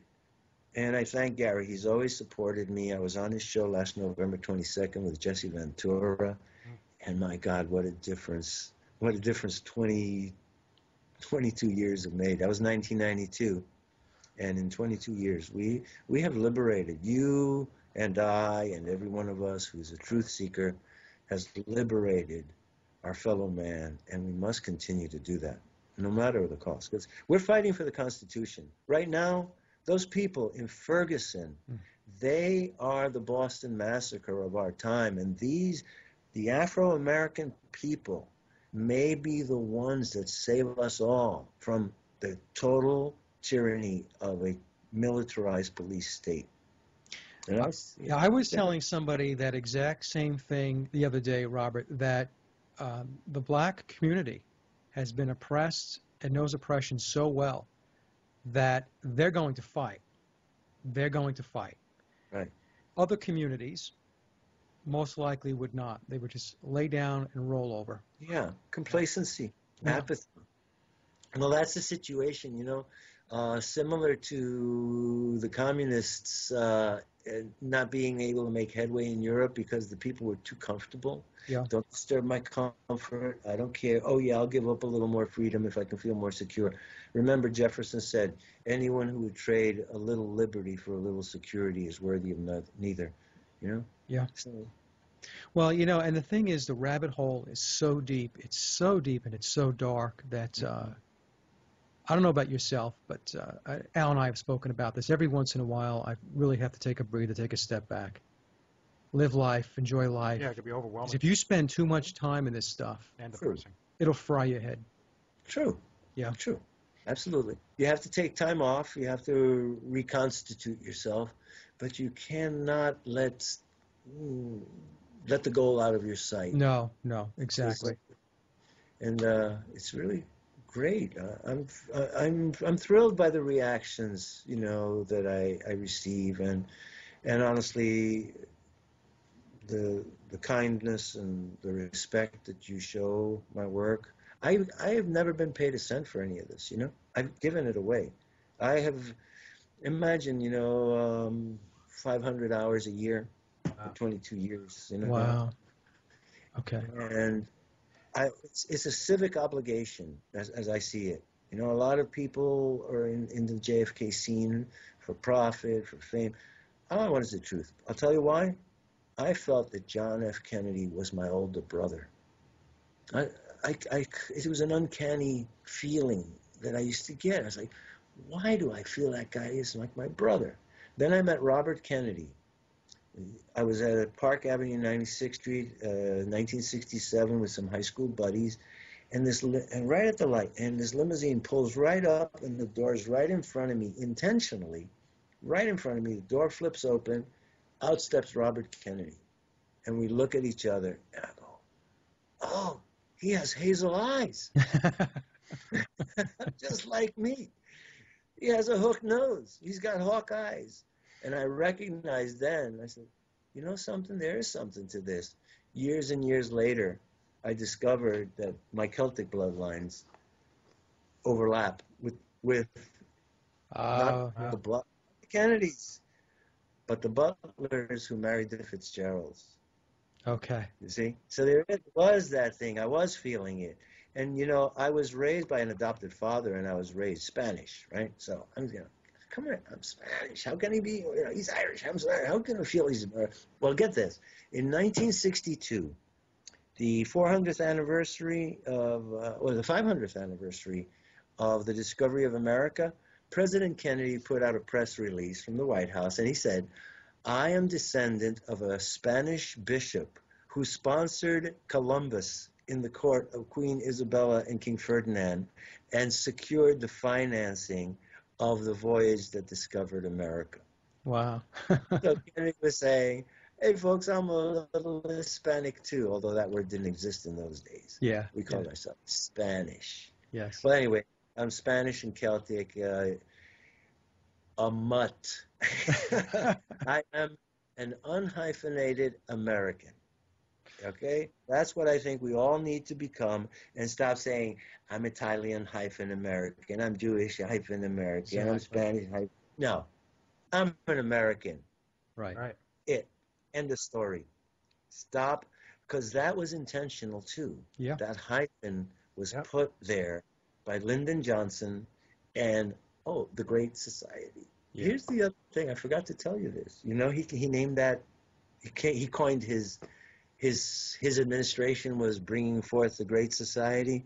Lo and behold, I pick up this book, Born in Blood by John J. Robinson, The Secret Foundations of Freemasonry. And I start reading it. And it starts talking about Wat Tyler's revolt in England, Wat Tyler's revolt, an uprising that took place and had to be put down very, very violently. And Wat Tyler is a hero. And there's a name in Freemasonry. He's called the Tyler, right? So then I start reading about it. And he said Wat Tyler was out to establish a new order, which he called the Great Society. There you go. And this was the first time that they showed their livery, right? Was a white cloak and a pointed white hood and a red cross. So that's the Great Society of Lyndon Johnson. Yeah. Was the foundation of the Ku Klux Klan. Yeah. It's really deep. Yeah. Those who do not study history are doomed to repeat it. Absolutely. And that's what I say to people. So we recognize the pattern. And the pattern that I recognize right now is a communist subversion of the United States, the dissolution of the United States Constitution, and that's what I'm fighting for. Because in my life, I have taken the oath to honor, defend, and preserve the Constitution at least 10 times, starting with my Sea Cadet years from the age of 10 to 15. And those are the most important years. And I have much more to share with you, but it's really important that we get our heads together, take out that hyphen, think like Americans, support the Constitution, and fight for the Constitution. Because you know what? We are who we are because of the Constitution. Who would you be without the Bill of Rights? Think about that. Right. Who would be without the articles of the U.S. Constitution, the freedoms that we derive from our Creator? They're trying to change all of that. We'd be nothing more than any Aborigine in any third world country. That's exactly our humanity. Right. Yeah. Humanity is defined by the U.S. Constitution and the Bill of Rights. And, I'm very controversial. Sometimes I get tired of hearing about anti-colonialism or the bad, all the evil things about colonialism. There were some good things about colonialism. First thing, they learned English. Second thing, they learned they had human rights and human dignity. Those are things that were given to these colonies as a result of exposure to colonialism. But it elevated their minds, their consciousness, their social status. So not everything about colonialism was evil. Okay? Everything has the light and the darkness about it. And this present time, I see more light coming. And I'm standing with the people of Ferguson. My expertise in forensics and ballistics came from the JFK assassination. And when I read that forensic report, I first heard that somebody said, he went and he put a bullet in his head. He shot him right in the street in his head. His hands up. And I said, wow, if this is true, this is terrible. I said, so I wrote, if you look at my Facebook page, I wrote a lot about it.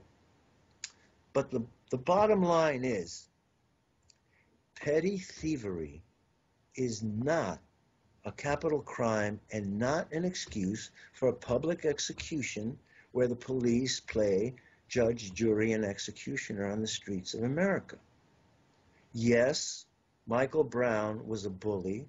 Michael Brown was a thief. Michael Brown was a menacing personality.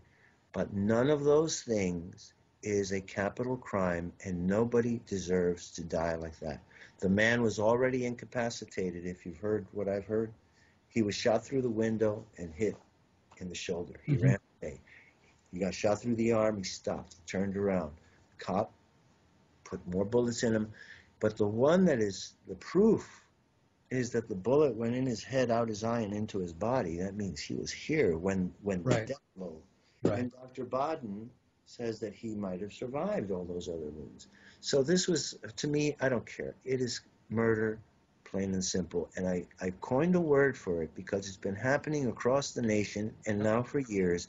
And I call it police overkill. Overkill. Yep. One bullet's enough to stop a person, you know? Yeah, I mean, we put stories up on the blog all the time about it. And I was telling Mike, I try not to go overboard with it, but I think it's important for people to see that, all the brutality that's going on and police overstepping their bounds and trampling on people's rights. Shooting dogs. Yeah, shooting dogs left and right, which seems like, listen, some people may not like animals and say big deal, it's a dog, but listen, a dog is like any other thing. It's a living creature. Living creature, and and they just seem that seems to be the new fad now. Just shoot the dog. I mean, they're trying to bust people. They go into the wrong house. Mm-hmm. They're going to they go to apprehend suspect A, but they go into suspect B's house. Well, there's not even a suspect. Their neighbor's house by mistake. Mm-hmm. They go in there, shoot the place up, shoot the dog, and that's it. They just walk back out. Oops, sorry, it was the wrong house. They're practicing terrorism. Yes. Yeah, that is terrorism. I mean, if somebody came in and killed my pet in front of me, I'd be terrorized. And the threat is, okay, we'll kill your dog, you're next. Get out of the way. Really, the mind control apparatus of the United States government has grown so sophisticated that they are taking human beings and turning them into robots. Yeah. Police, and they're unbelievably stressed, and I believe that many of them are on medications, the same medications that drive people to homicide and suicide. Mm-hmm. This cop, listen, he says that SSRIs. Yeah, he says that he felt that Michael Brown was rushing him. But think about relativity, right? The guy was in a frenzy. I call him a berserk policeman. And he was the one who was running. So what does he see? He's running. He doesn't know he's running. He's shooting. He sees the guy getting closer. The guy was charging him? No, he was charging Michael Brown. And no matter what he did, stealing $49 worth of cigars. Yeah, stop. Right. No reason. Right. It can be murdered on the street. And I call it murder. Because after the 4 shots and the chest shot, the cop was in no danger, especially 20 feet away. Well, obviously with their training nowadays, that's part of the training, is even with the military, is to stick those officers into left brain modality where the emotion's not there, the compassion is not there, the empathy is not there. It's just basically take an order and follow it and not take any responsibility for it. No, that's mind control. Blame it on the guy who gave the order. But they don't take responsibility for the action. There were some studies done in the 1960s, and Stanley Milgram, a university, I think it was Yale in Connecticut, and they did an experiment on authoritarianism because they want to explain, like, how can we explain the bad Germans? How could the Germans do that? The Holocaust and all those terrible things. They said, there must be something different about the Germans, So they did a psychological study, and they got a group of men to play prisoners and a group of men to play guards. And they found that once they settled into their identities, the guards on the authority given to them became more and more overbearing. And then there was the experiment of delivering electroshocks to a subject. and told that the numbers went in intensity from 1 to 10, and 10 could kill them. Yeah. And people would just, you have the authority, okay, so if a person is able to put their conscience aside, they can say, I'm doing it because it's validated by the government or my badge or my department. Right. And that is the real danger. And the Nuremberg trials made it very clear. You do not surrender your conscience to authority. Exactly. You don't say, I was obeying orders. But unfortunately, too many people are very compliant in that regard. And the psychotropic medications are facilitating it. You want to talk a little more? Absolutely, Robert. You go as long. I got more for you. Okay. We have brilliant writers and investigators working in every field. And in UFO Digest, there's a gentleman named Doc Vega who has been studying Dulce. He wrote a 10 articles on Dulce. And in the process, he revealed something to me that I did not know, but makes perfect sense in the light of its history. He wrote that Bethesda Naval Hospital was established after World War II. I'm worried about something, I guess. A little slip there. World War II, for a specific reason. Oops. I'm glad I can smile about it. Anyway, it was built for a specific reason, and he said it is this. During World War II, hundreds of thousands of soldiers were involved in black operations and top secret things. And when the war was over and they were coming home, the government was worried that these people who were privy to black operations and top secret things like atomic secrets or whatever else would start blabbing. So they had to assure a way of shutting this down. And he says that Bethesda Naval Hospital was established to process our servicemen, and in the process of debriefing and hospitalization, inoculation, all that kind of thing, that their minds were being scrubbed, that they were using hypnosis, coercion, and psychotropic drugs to suppress the memories, to silence them so they would never speak about atomic energy secrets, assassinations, black operations in World War II. And this became the foundation of the VA system. That's what I feel is happening. Yeah. They are trying to get rid of our vets.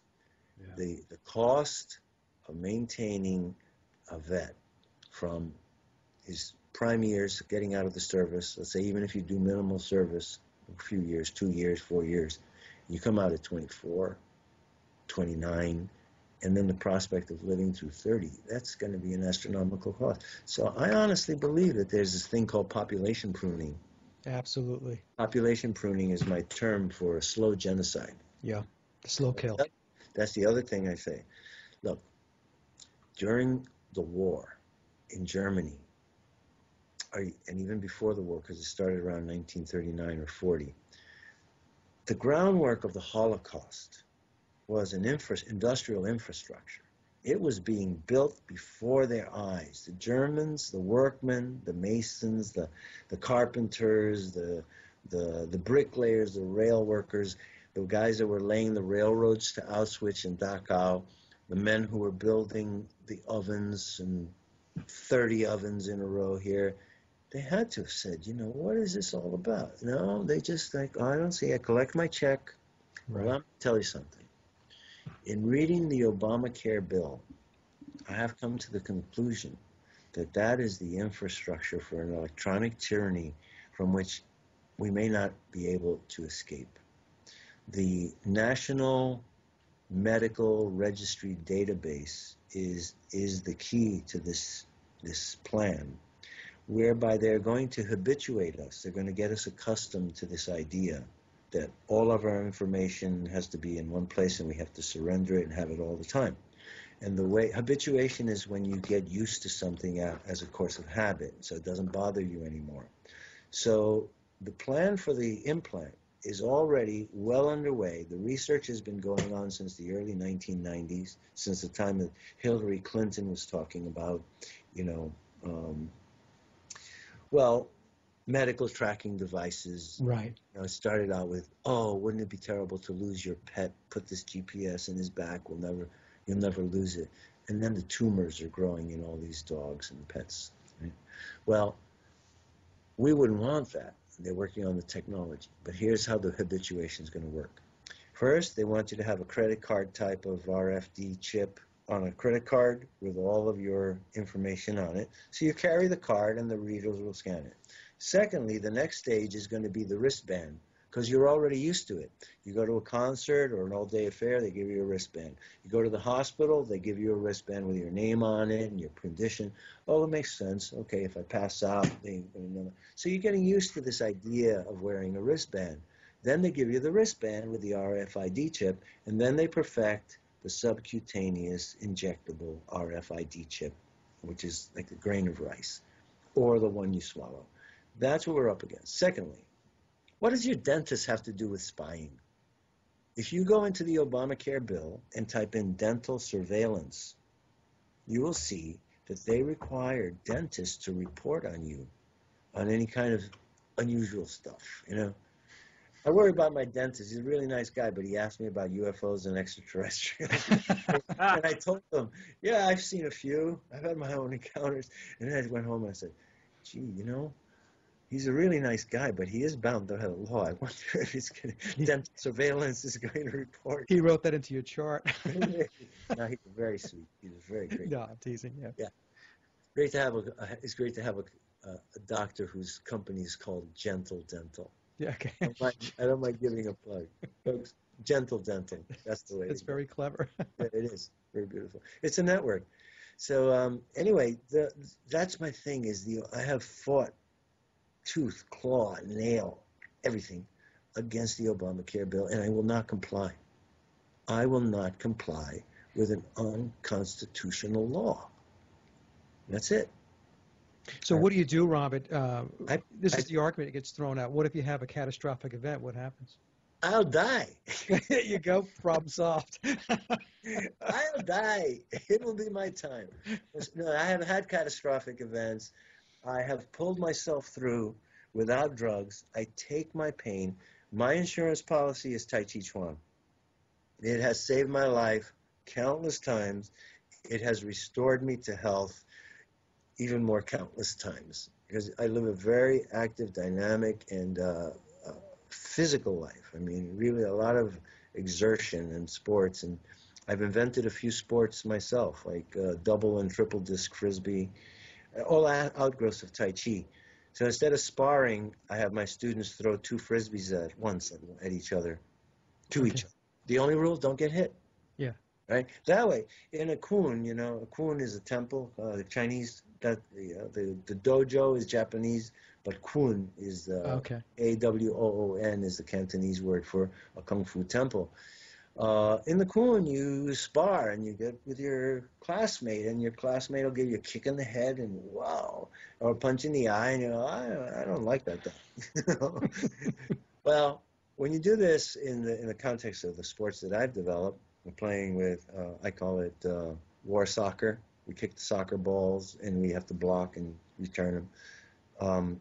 Or double and triple disc frisbees. You put them together and you throw them as one. They fly off and split into two or three. You have to catch the two or catch the three, but the only rule is don't get hit. Okay. So if the frisbee clocks you at 60 miles an hour, it's a wallop. Yeah. I can't blame the guy who threw it, you see? Yeah. So it takes away that personal animosity, and it teaches you. I have a couple of little clips on YouTube, not YouTube, but on Facebook, where I've developed something that I call hyperdimensional sports. By playing these sports, your consciousness expands, your peripheral vision improves, and you will react to danger before danger arrives. It has to do with reaction time, and you know. Okay, I'm going to check it out. 9/11 changed us all. Yeah. It made me have a greater appreciation of every single life of every single person. And I told this story earlier that after 9/11 happened for about 2 months, I noticed a very interesting thing. Encountering strangers on the street, when you look at each other and make eye contact, it was almost like a, whoop, whoop, when you do the autofocus or the zoom, the camera goes, whoop, whoop, double take and perfect focus. Well, I started to see that look in everybody's eyes. And the look said to us, I don't know who you are, but I'm so happy you're alive. Yeah. It was that, you're a total stranger. I don't know who you are, but I'm so happy that you're alive and you're not dead in the World Trade Center. And I still feel that way. Yeah. So it was a very important lesson for all of us, and it's still not, the true story still has not been told. It has not. And there's no reason why all those things cannot be true. You see? Yeah. It is true, and I know this. Mohammed Atta, Hani Hanjour, and not Ramzi Ben Al-Shib, but Al-Shehi, they did hit the Pentagon. They did hit the two towers. But as the towers were burning, they did blow them up. And I have not said that since the day it happened, because I had not seen the film that convinced me until about 3 weeks ago, where they released these films, and you can see the whole section of the World Trade Center Tower 2 coming down intact, and then the pieces detonating. Yeah. That's the day I changed my mind. I'm a scientist. I'm a conspiracy theorist, and I'm a conspiracy scientist. When I see the information, my eyes analyze it, and now I do believe thermite was used to blow up the building while it was falling. Part of it was falling, and then the rest of it had to be pulverized. And now I am convinced it was both. People get into this problem of ascribing to one particular pet theory when there were 5 pets in Dealey Plaza. You see? Yeah. So truth is not always exclusive. Truth is seamless. Yeah. And two things can be true without being contradictory to each other. Yeah, people like to ascribe this or that, but it can't be Or both. only this or only that. Yes, exactly. That's the exactly. Do you subscribe? I know, Rob, I want to be very conscious of your time here. You've been great. The question I have was, do you subscribe to, like Judy Wood has brought forth a theory that an energy weapon may have been used also. I mean, you find that to be... that to me is a little much. Okay. Because an energy weapon to have in such magnitude to hit the towers would have had to have spillover and have hit other things, buildings and things like that. I do believe that Building 7, I heard them say we're going to pull the building. Oh, yeah. But then my rationale was, it was unstable, the towers were down, there were people trapped in there, they couldn't go in to do the rescue for fear that Building 7 would come down, so before the rescue could be executed, they had to, pull Building 7. But that was just a rationale, and I don't believe it really had to be pulled. They had to pull it down to steal the gold. That's what I understand. Right. All the gold was well, and and the thing is, to pull a building, I mean, you're not going to just get it set up in the first 5 hours of the day. Exactly. Right. I mean, this is something that has to be planned, a controlled demolition. So it came down. It was all pre-planned. And it was pulled. And if you take a look at some of the inhabitants of Building 7, World Trade Center 7, well, you can start to formulate an idea as to why they may have pulled that building. Yeah. The other part is the insurance that Silverman took out. Big time insurance just a month or so before, a couple of weeks before. And a lot of people made a lot of profit. For both buildings. For both buildings, yes. Yeah. And we have to look at all of it. And the banking cabal really is at the core of it all. Because those are the guys that pulled the yeah. No doubt. Pay the hitmen, And the hitmen are, you know, people who really hit people, and then the hitmen in the news who go out of their way to discredit and slander people. Yeah, well, I want to, Robert, I don't want to take up more of your time. You've been just so generous with your time. I can't tell you how great this has been. It's been an honor to speak to you. I feel the same way, fellas. Yeah, And great time. really happy to know you guys. And let's do it again. Okay. And Absolutely. November is coming, you know, faster than we think.